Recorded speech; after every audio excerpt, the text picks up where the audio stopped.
Tua Almasih, Barok Nawas, Mubarokkan Fihi, ya. Salam sejahtera bagi kita sekalian. Kalau saat ini saya boleh kembali diberikan kesempatan untuk menyampaikan kebenaran firman Tuhan, ya. Kalau secara fisik agak capek. Hari Senin saya jalan malam sampai di Ciamis tengok Bapak Kacih, Kacih, kalau pernah ada lihat di YouTube. 2:30 pagi, tidur jam 4, bangun jam 6. Di sepanjang perjalanan saya suruh nemenin driver, ngobrol supaya drivernya nggak ngantuk. Akhirnya saya sendiri yang kena. Saya sakit hari Selasanya sambil jalan dengan kondisi yang nggak fit, saya jalan. Rabu pelayanan, Kamis pelayanan, dan sampai hari ini Tuhan percayakan di tempat ini. Dan sebentar saya izin langsung, nggak bisa lama-lama. Saya harus ikut pelayanan juga di Paskah Nasional Gubernur DKI di Pedro. Sebentar dari situ mungkin selesai malam ada meeting. Aduh, kalau secara manusia kita ini tubuh lemah, tapi kita bersyukur Roh Tuhan yang memberikan kekuatan, ya. Kalau ada sakit sedikit pun, kalau selama saudara masih bisa berjalan, jalan. Jangan terlalu dimanjakan, ya. Minum obat apa yang bisa memberikan gairah semangat lagi. Nah, siang hari ini juga bukan tubuh jasmani kita, tapi roh kita juga perlu disegarkan. Bukan hari Minggu saja, bukan di persekutuan-persekutuan saja, ya. Tetapi di dalam persekutuan doa hari Jumat, Bapak Ibu harus setia datang kepada Tuhan, ya. Karena ada janji Tuhan di sini, ya. Kita bukan hanya ketemu teman, melihat pendeta, bukan.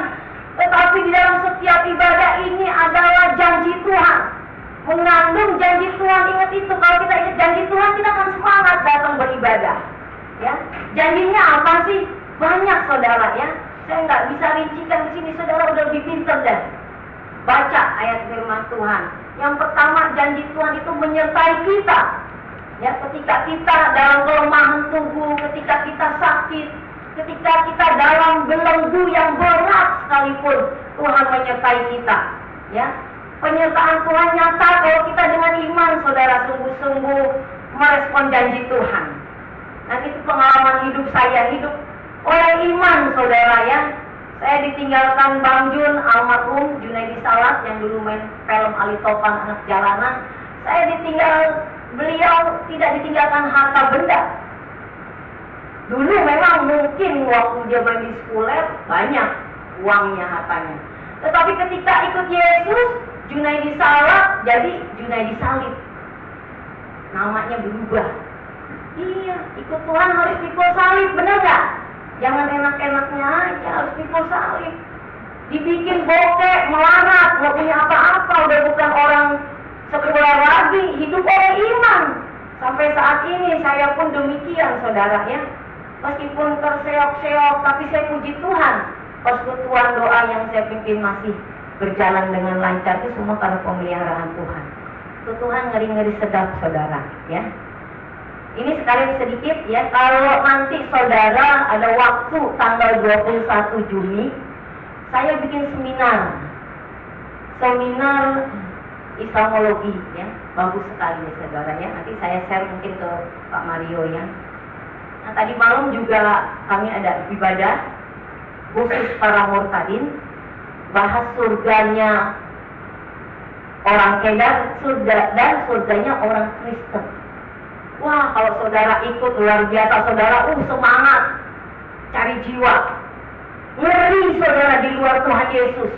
Surganya itu seperti apa? Waduh, ini secara global saja, ya. Mereka tuh surganya itu perkara seks, biologi saja. Yang laki-laki kalau mati itu ada 72 bidadari disediakan, benar ada. Ada di situ ditulis. Makanya mereka berlomba-lomba mati sahid, mati bunuh diri, nanti karena di sana ketemu bidadari. Kenapa nggak ada bidadara di sana? Ayo, iya, gitu-gitu saudara harus paham. Jadi ketika saudara berjumpa dengan mereka, saudara dipertanyakan, kita kan kerja di sekuler nih, pasti ada orang-orang mereka kan. Nah, kita mengerti, kita jangan menghakimi mereka, kita kasihi, ya, jangan jelek-jelekin mereka, ya. Nah, hari ini saya mau mengajak saudara dipanggil Tuhan, dipilih Tuhan harus sadar, nggak sekedar dipanggil, oh Tuhan bisa pilih saudara. Enggak, ada maksud dan rencana Tuhan dalam kehidupan Bapak Ibu Saudara. Tuhan tuh ibaratnya kayak pemulung, kita ini sampah. Dipungut-pungut, kita mah nggak ada bagus-bagusnya, ada pesek, hitam, sikit, bener nggak, pendek.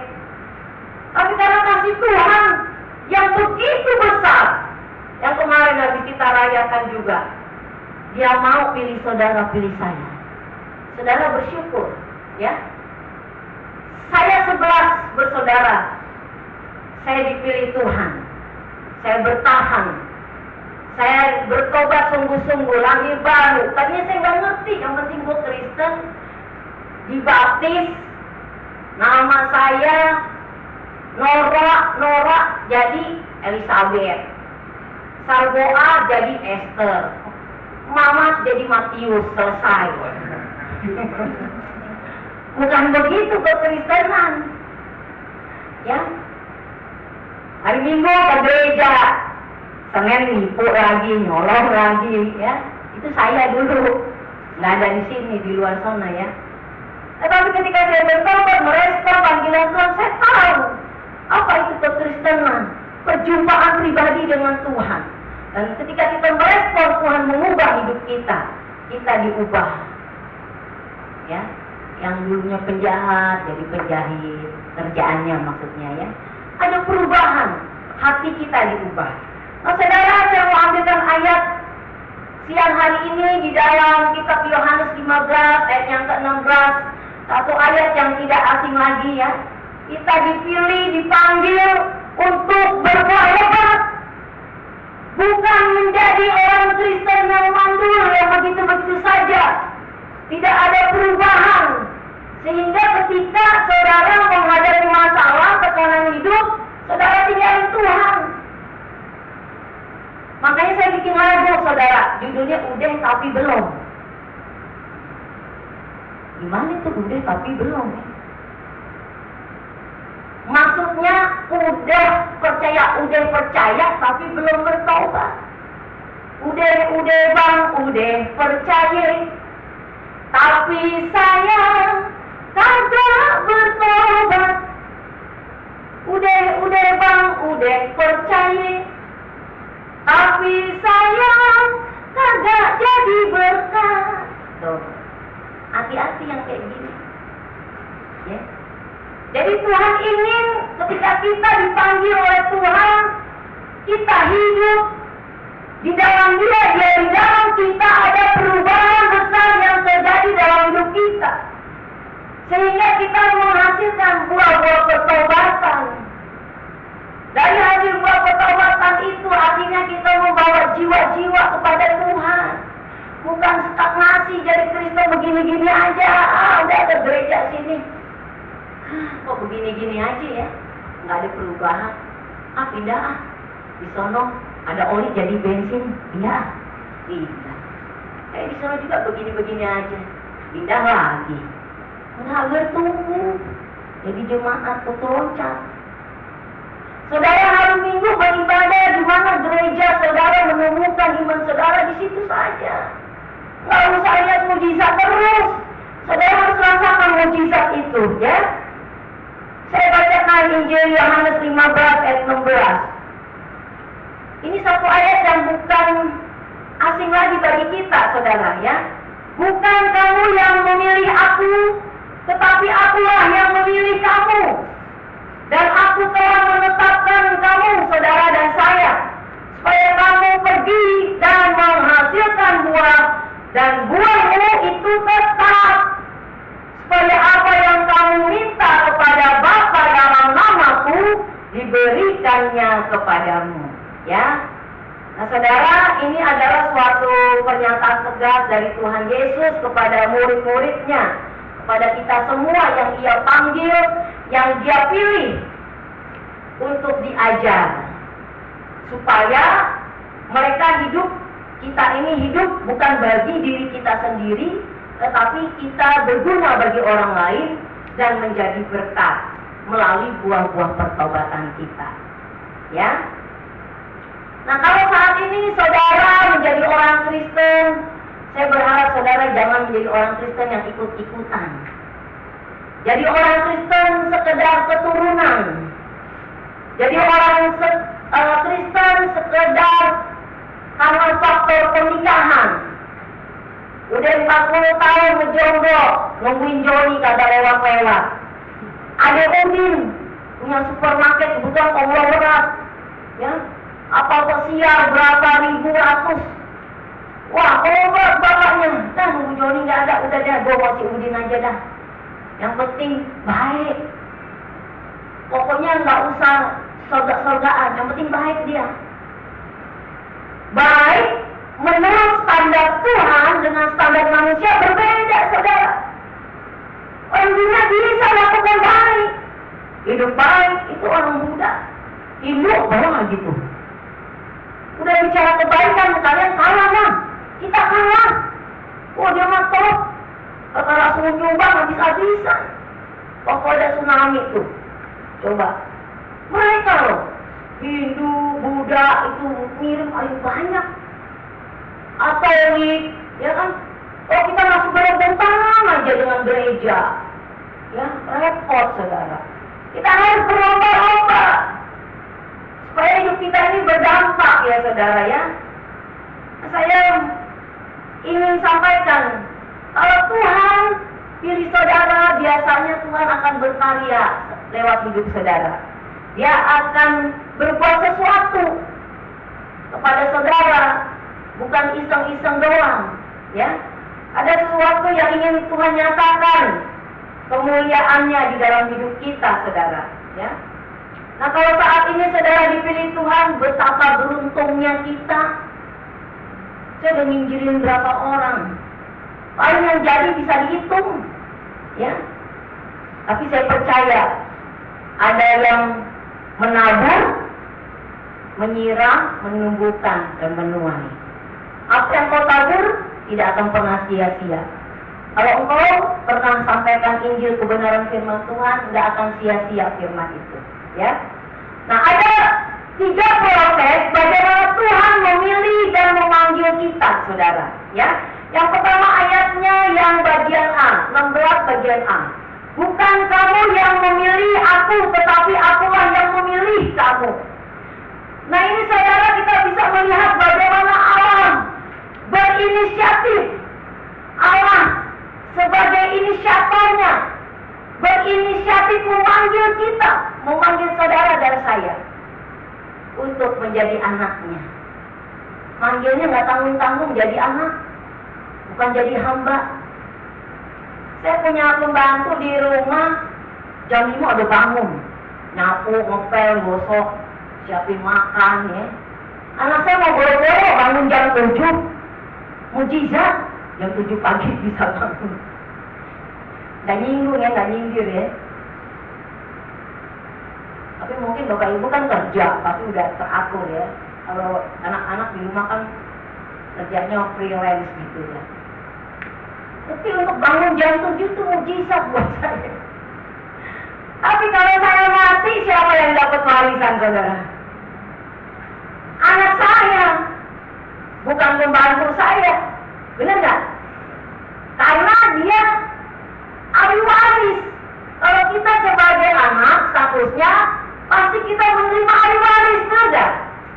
Jadi pastikan bapak ibu saudara sebagai anak, bukan sebagai hamba. Hamba mah kalau nggak senang, lo tendang aja kalau nggak suka. Keluar lo suruh pergi sana. Kalau status anak saudara, luar biasa. Ya. Waktu itu saya pernah kehilangan SIM motor. Saya kan pelayanan ke sana kesini pakai motor, saudara. Saya bingung, SIM saya hilang. Mau ngurus nggak sempet, ya. Gimana caranya, singkat cerita? Saya mau ngurus, orang bilang, udah nyogok aja gitu. Saya mikir masih suruh nyogok, nggak ada perbedaan nambah lagi. Suruh nyogok, nggak saya gitu. Nah, terus singkat cerita saya ikutin aturan tuh, jalan. Ikut aturan, antri. udah pada ngantri semua. Saya bingung nih gimana ya Tuhan. Di hati saya nih, telinga saya dengar kayak ada bisikan orang teriak itu. Nyogok nih, katanya. Oh, suara siapa tuh? Kok dia tahu ya kalau gue pengen nyogok? Dulu waktu belum bertobat ya, belum bertobat sungguh-sungguh. Terus saya ngelangkah lagi, suara itu makin keras. Nyogok nih, katanya. Nggak beres nih. Udah singkat cerita, saya pulang aja. Antrinya panjang, udah gitu kok ada yang ngatain saya nyogok, padahal gue belum keluar duit, nyogok juga kagak, udah dikata-kata ini teguran sudah. Saya pulang, saya berdoa, Tuhan, tolong saya kehilangan SIM Tuhan, penting banget buat saya pergi ke Sombri, jadi saya ke Sombri nggak pernah pakai SIM, gitu ya. Tolong saya dong Tuhan, saya gitu. Saya nggak punya cara, saya untuk ngantri nggak bisa, saya banyak padat gitu acara, nggak bisa waktunya. Singkat cerita Tuhan buka jalan nih saudara, ini pengalaman pribadi. Saya diundang persekutuan di daerah Kemang. Lalu singkat cerita, dalam persekutuan itu ditanya, ibu pulangnya ke arah mana? Saya ke arah Cawang. Boleh nggak saya ikut? Oh boleh, ibu di mana? Saya Priuk, oh lewat, saya lewatin. Nanti saya turun duluan. Ibu tadi antar deh, supaya saya nggak apa-apa, kayak gitu. Ya udah ngikut. Panjang jalan kita ngobrol-ngobrol. Ibu hari-hari tugasnya apa Bu? Saya nanya gitu. Oh saya polwan. Wah, dalam hati saya ini bisa ngomong kali ini mini polwan. Ngarep belkom. Nah terus, oh udah berapa lama ibu polwan di sini? Dia cerita gini-gini. Saya cerita kejadian saya nggak punya SIM, gini. Ya udah silakan. Nanti ibu saya bantu urus, ibu ini aja namanya cari saya nanti pihak sana saya calling, ibu urus aja. Dan singkat cerita saya datang ke sana, saudara ada orang yang mendatangi saya. Ibu ini ya minum buat ibu, baca-baca aja. Ini ada koran. Ibu udah sarapan? Ya belum sih, buru-buru tadi di jalan atau nggak kebagian tempat, saya bilang begitu. Ini Bu sarapan. Ya udah saya disuruh duduk aja, diem. Nggak lama tuh, 1 jam atau setengah jam ya, udah lupa. Bu Eli, ini SIM-nya udah jadi. Udah. Hah? Kok cepet banget Bu? Iya, udah Bu, ibu tinggal pakai, aman ya. Ibu silakan. Harus ikutin aturan. Iya saya nih bukannya nggak ikutin aturan ya, saya belum ada sempet ini, saya cerita gitu. Akhirnya dikasih. Saya nggak capek-capek ngantri, dijamu, kasih koran, minum, kopi panas, sama sandwich, kan enak bener nggak? Duduk manis, kipas-kipas, tahu dikasih, ini udah jadi. Enak nggak anak raja? Dari cerita ini kesimpulan kalau kita sebagai anak diservis. Nah bagaimana kita untuk menjadi seperti anak Tuhan yang sungguh-sungguh? Ini ada hal yang harus dibayar. Kita kadang-kadang pengen nih ayat yang terakhir, ya. Supaya apa yang kamu minta kepada Bapa dalam namaku diberikannya kepadamu. Sehingga kita udah perkara minta, udah kita pikir deh nih. Aduh Tuhan, saya pengen minta kaya dong. Aduh Tuhan, saya pengen dong dapet cewek yang cantik kayak bidadari. Saya pengen dong yang cewek, pengen punya cowok yang kaya raya, yang ganteng luar biasa. Minta keinginan-keinginan yang menyenangkan hati diri kita sendiri. Pernah nggak yang berdoa di sini minta menyenangkan hati Tuhan? Tuhan, hari ini saya mau kerja. Entah siapa ya yang mau saya injilin, pernah nggak? Ada nggak gitu? Nggak ada, paling doanya buat pekerjaan. Pimpin di perjalanan, gagal tadi kerjaan, jamaah Ibu Rini ya Tuhan, supaya dia begini-begini kerjaan. Nggak pernah yang minta jiwa, banyak tuh jiwa di luar. Saya tadi di bawah Pak yang perempuan, ada masuk tuh di toilet bawah, perempuan. Cuman pura-pura, Mbak punya karet nggak Mbak? Oh Ibu ada Bu karet. Dari situ saya bisa menyampaikan 1-2 kalimat penginjilan. Saudara bisa menginjil lewat burung gereja. Kan nggak ada yang pernah terpikir, benar nggak? Kenapa ada burung gereja, nggak ada burung masjid? Ayo. Ini penting. Saya kasih tahu nih, kalau nanti ketemu teman yang dekat, yang udah akrab, ya. Dulu kenapa ya kagak ada burung gereja, kagak ada burung masjid, cuma ada burung gereja. Kenapa? Mikir sih dulu. Itu saudara burung gereja, kalau di tengah hutan ya, di hutan tuh, dia mau bertengker. Nggak ada dia. Tapi ketika hutan itu dipugar, dibikin perumahan tuh, banyak tuh burung gereja masuk ke rumah itu, nongkrong di sana. Burung gereja ini kita kalau perhatikan itu dari bunyinya saudara, bahasa internasional. Church, church, church, church, gereja, gereja, gereja, saudara, gereja bagus loh. Enggak ada yang detail sampai ke situ. Bahasa Inggris itu saking cepat, church, church, church, gereja, gereja, terus gereja. Itu menginjil. Gampang saudara. Mau belajar datang ke Junaidi Salat Ministry, beneran. Dibedah habis di situ, saudara dibekalin. Kita ikutin seminarnya. Menginjil, tidak menistakan, tidak menyakiti. Nah, caranya gimana? Belajar. Japri saya aja nggak apa-apa ya. Kalau saudara punya kerinduan ya. Jadi kita menyenangkan hati Tuhan dulu, baru nanti dapat yang lain. Minta apa aja, saudara pasti dikasih. Minta dulu untuk menyenangkan hati Tuhan melalui talenta yang Tuhan berikan sebagai pemusik. Bagaimana saya memainkan musik dengan baik supaya tangan-tangan saya diurapin. Bila perlu saudara datang nih, alat saudara didoain ke tangan-tangan diurapin. Saya ngajarin pemusik saya di tempat saya begitu. Jangan ngomong di bawah. Nggak ingin cuma nyindir, tapi di sana bukan di sini. Lo jangan ngomong udah naik ke ruangan. Doain tuh gitar lo pegang gitar, doain, urapin. Supaya kita main diurapi Tuhan bukan dengan kekuatan kita dan dada kita, bukan kepintaran kita. Kalau ada urapan Tuhan jemaat naik, ya kan? Menjadikan dupa yang harum buat Tuhan. Begitu naik luar biasa jalan Tuhan satu persatu di jamaah terjadi kebangkitan, terjadi kesembuhan. Bukan kesembuhan cuma karena undang hamba Tuhan yang punya karunia lepasan. Enggak. Lewat puji-pujian saudara bisa menghadirkan kuasa Tuhan dan mujizat Tuhan. Imanin itu. Sebagai seorang pemuji, jadi pemuji yang minta pengurapan Tuhan supaya lagu-lagu ini Tuhan urapin ya Tuhan.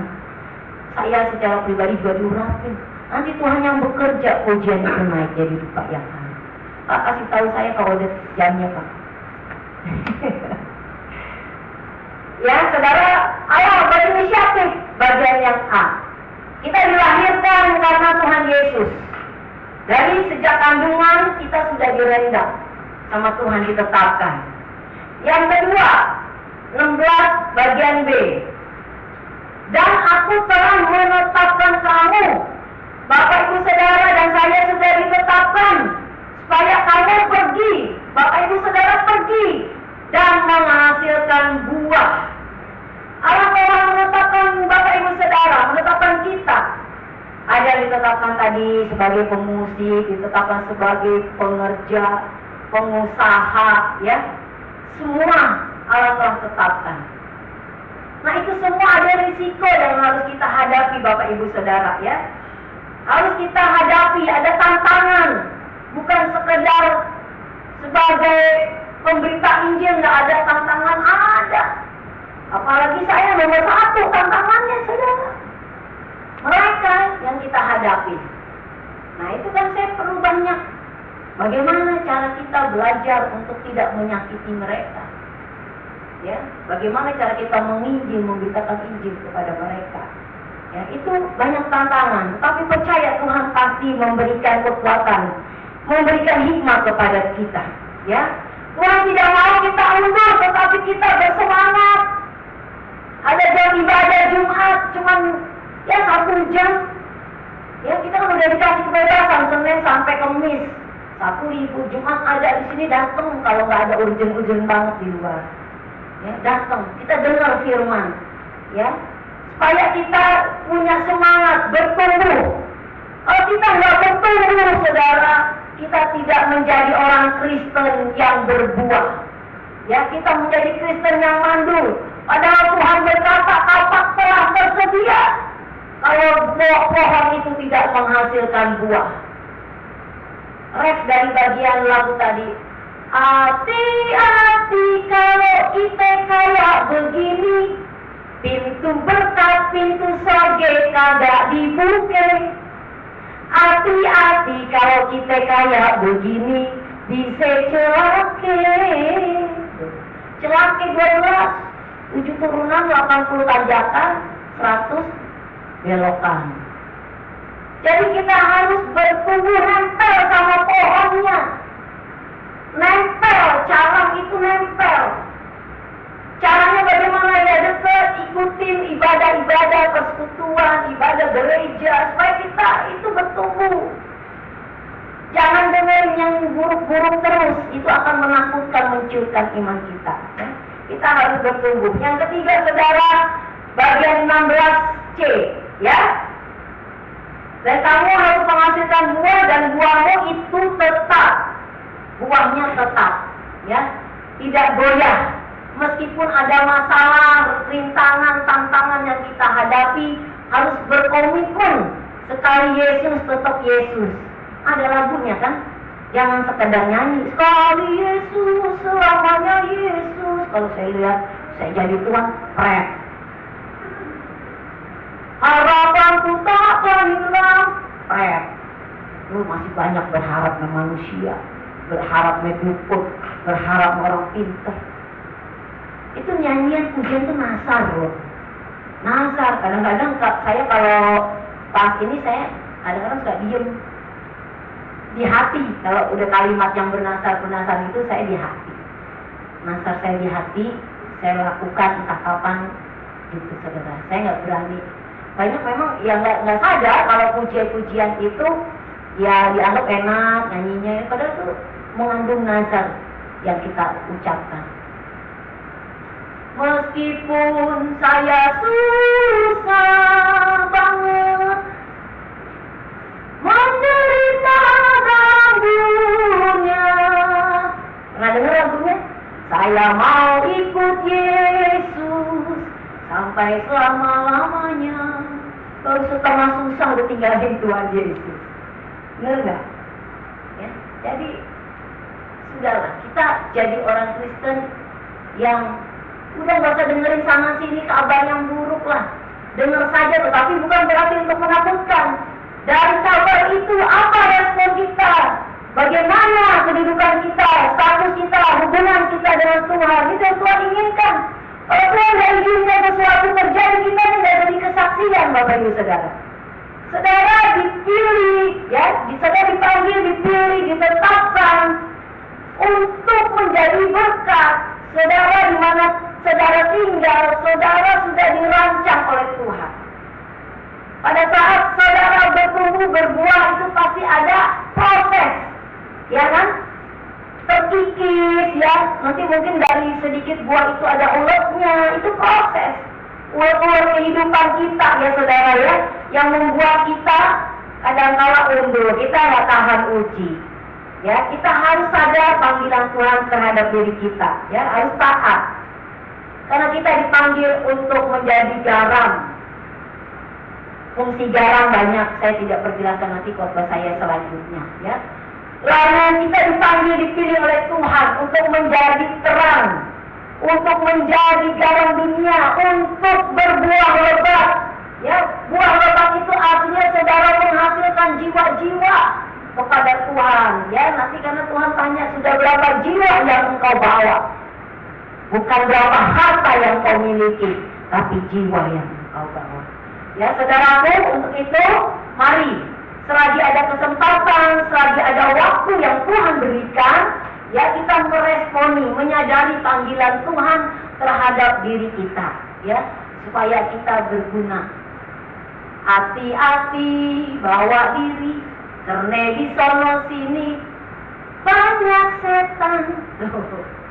Hati-hati bawa diri, karena di sono sini banyak godaan.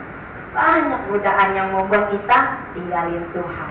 Dan saya berharap berpesan, jangan tinggalkan iman saudara. Ya, penuaian sudah banyak terjadi.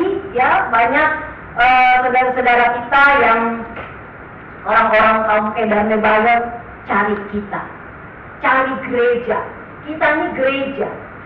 Saudara harus siap. Jika mereka bertanya kepada kita, saudara harus siap menjawab. Kita semua diputus untuk menjawab pertanyaan-pertanyaan mereka. Makanya saudara harus dibekalin. Tidak hanya kristologi, saya percaya kalau kristologi udah jago deh, ya. Saudara juga harus tahu, dibekali Islamologi, ya. Karena kita ini kan minoritas, mereka mayoritas. Kita harus belajar. Kalau kita nggak belajar, kita akhirnya menjadi katak dalam tempurung, nggak tahu apa-apa, kita ketinggalan. Ada banyak juga yang tinggalin Tuhan, ya, pasca pernikahan, keturunan, kedudukan. Banyak orang waktu Robert Onsu ini, ya, malah pada WA saya jawabnya simpel. Gue mah kagak heran kalau gue kalangan artis. Ya, emang dunianya begitu. Lo mau mainin bolak-balik uang masuk nggak apa-apa, itu duit, diduitin saudara, ya. Jadi saudara jangan heran, ada si A, mu'alaf, si B, mu'alaf, nggak usah pikirin dah, pikirin diri saudara sendiri, jangan sampai jadi mu'alaf. Stop permu'alafan, itu tema saya tuh tahun ini, ya. Karena saya sedih melihat banyak hal-hal yang faktor-faktor yang ecek-ecek banyak tinggalin Tuhan. Nah, saya berpesan kita hidup harus punya komitmen sekali Yesus tetap Yesus. Amin. Tuhan Yesus memberkati. Haleluya. Saya jemput bangkit berdiri. Kita mau mengakhiri ibadah kita siang hari ini.